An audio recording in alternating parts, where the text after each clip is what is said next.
You're up. So today's presentation that we're going to look at is your personal brand and why it should matter to you. We're going to start with a small activity. For those of you who have laptops, you can use your laptops, but bring out a pen and a piece of paper, and I want you to each quickly write 3 words that someone you knew would use to describe you.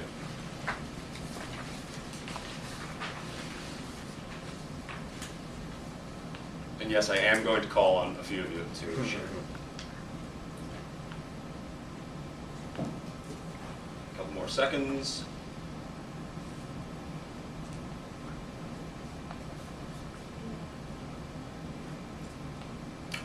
Okay, who would like to give me a word to describe themselves?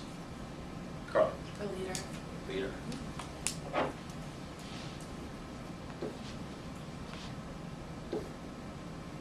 right. An answer. All right, well, we will skip the smart word part of the thing, but leader is one of them. Okay, who can give me another one? Logical. Logical, okay. Anyone else? Honest. Honest. Okay, I'm going to pick your word, and I want you to, if you saw logical on a website or a Facebook page or something like that, what would that look like to you? The word? Yeah, if you could visualize logical on a website, what would the website look like to you? It would look like a Spock from Star Trek. Okay. Well, what I'm trying to get at is, it's basically when you think logical and you think of those adjectives to describe you, that is your personal brand.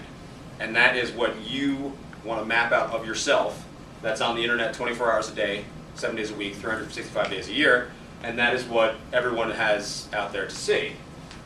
So I'm going to lead in with a Steve Jobs quote, and this quote is from our readings.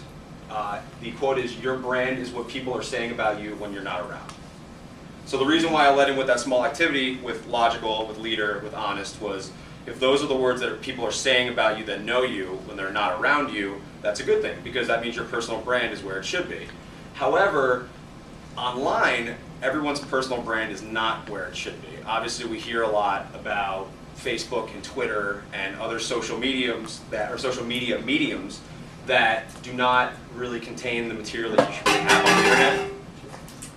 For example, this is what your brand could look like. Ford. When you think Ford, you think top of the line, or you think, you know, a real solid car company. Didn't take a bailout in 2008. It's a, you know, it's an excellent car maker. But if you have issues with your Facebook or your Twitter, or you have things on the internet that you really shouldn't be having in your personal brand, your brand may look like this.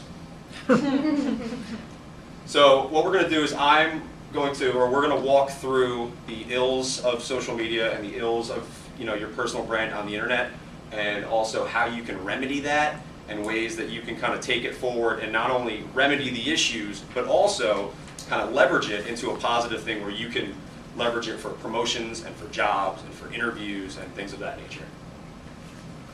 So let's start with, your online presence can hurt you in more ways than one. As you can see from the picture, you don't really want that kind of picture on the internet. I'm sure some of us have them. I've had them, but you know, you want to kind of take those away off your Facebook and Twitter and things like that.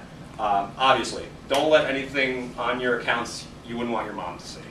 And that goes to the same thing with job hunters, with people that are looking at you for jobs. If you have that, if that would be your personal brand, I don't think anyone wants that as their kind of brand, so to speak. So since 2004, there's been a term that's come out called Web 2.0. I'm not sure if anyone's familiar with the term. Web 2.0 is basically the dawn of, you know, the big bang, so to speak, of all the new social media sites like Facebook and Twitter, LinkedIn, YouTube, Tumblr, things like that. It's kind of the boom, so to speak. And PC Magazine has a whole encyclopedia, which is where I got the definition from. But the one thing I want to make clear is the sites are not your enemies. They're not an issue. They're not like, oh, I like having Facebook because I like to communicate, but at the same time, I really have to be careful, and I really don't want anyone's, like, any job people seeing it, or, you know, prospective employers seeing it. You know, like Instagram, where people are uploading pictures, Twitter, Facebook, as I mentioned. It can be a problem, but it doesn't have to be a problem. And an example I'm going to show you is, or describe to you, is I actually had an interview today with Kevin Fallon, who's the Director of Career Services, and he actually collaborated with Professor Carbonaro. They did a presentation that had a little bit to do with this. And there was actually a situation at Syracuse where what they did was Syracuse paid a company to go through all the students' social media or online traces, so to speak, and clean everything up.